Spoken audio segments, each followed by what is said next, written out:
જય શ્રી મહાકાલ. દીકરા દીકરી એક સમાન આ વાત ઉપર હું વધારે ભાર મૂકું છું, કારણ કે હું 6 મહિનાની હતી, મારા પિતા ગુજરી ગયા, અમે બહેનો બધી હતી, ભાઈ પણ છે, પણ બહુ દુઃખ વેઠીને મારી માતાએ એમને મોટા કર્યા, ભણાવ્યા, ગણાવ્યા, એજ્યુકેટેડ બનાવ્યા. અને જ્યારે અત્યારે હું સમાજના વિચારો જોઉં છું, વિડીયોમાં જોઉં છું કે દીકરી સાસરે જાય એટલે પિયર તરફ બહુ ધ્યાન નહીં આપવાનું, શું ખાધું શું પીધું એ મા બાપને કેમ કહેવાનું? અરે ભાઈ, કયા જમાનામાં છો? સતયુગ, ત્રેતાયુગ અને શાસ્ત્રોની વાત કરો છો તો બધા નિયમોનું પાલન કરો ને.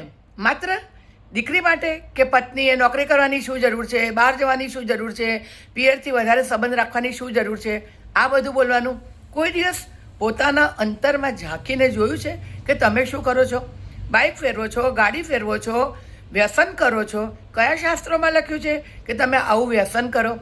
અને જ્યારે પોતાની પત્નીની કે પુત્રવધૂની વાત આવે તો કે તારા મા બાપને ભૂલી જવાનું. અરે ભાઈ, કઈ પરિસ્થિતિમાં દીકરીઓને ભણાવી, ગણાવી, એજ્યુકેટેડ બનાવી? જો તમે આટલા જૂનવાણી હોય તો પછી દીકરીઓને ભણાવવાની ક્યાં જરૂર છે? ખોટી ફી ભરવાની ક્યાં જરૂર છે? મહેનત કરવાની ક્યાં જરૂર છે? એવા વિચારો સાથે જીવો છો? એવા પરિવારમાં ક્યારે લગ્ન ન કરતો.